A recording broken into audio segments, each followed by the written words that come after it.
Assalamualaikum warahmatullahi wabarakatuh.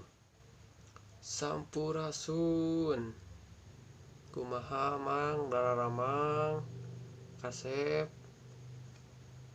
aya nu gadering teu, lamun aya nu gadering sing enggal di pasihan kasehatannya ku Gusti Nu Maha Agung sareng tong hilap tong carape teuing nya di musim pandemi kieu mah nya.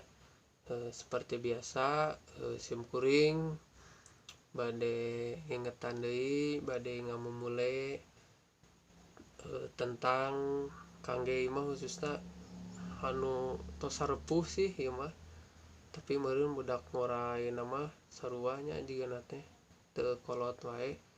Nah, abdi bade non masihan terang tentang jampe ngarah kuat huntu, lain jang debus lain ieu mah non teh bisi anu geus koropos apa kumaha nya.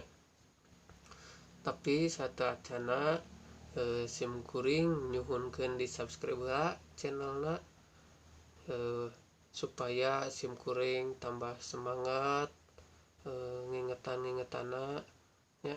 Tapi lamun teu di subscribe ge teu nanaon lah, eta mah kumaha maraneh we.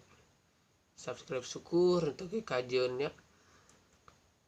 Nah, sok bili bade ditulis jampena ieu jampe ngarah kuat huntu. Sok dangukeun tong garandeng. Bismillahirrohmanirrohim. Kakang kuku adi huntu aja giri-giri luna yalunga isun dingin. Tah eta jampe ngarah kuat huntunya. Tong naros cara ngamalkeunna kumaha. Da sim kuring mah moal masihan terang cara ngamalkeunna kumaha. Da tujuan sim kuring mah mung saukur ngingetan jampe-jampe nya. Ameh teu leungit teuing lah aya jejak rekamna di video ieu nya. Sakali deui abdi ngucapkeun hatur nuhun saageng-agengna ka baraya anu atos subscribe, anu tos ngadukung kana channel ieu.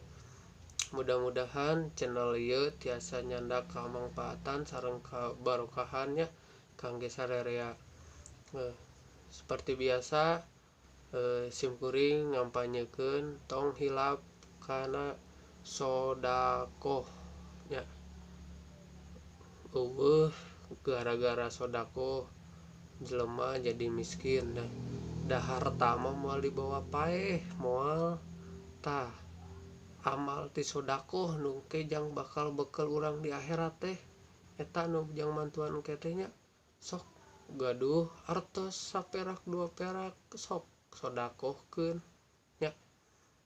Tong sieun miskin moal nya. Mung sakitu video ayeuna. Wassalamualaikum warahmatullahi wabarakatuh. Sampurasun.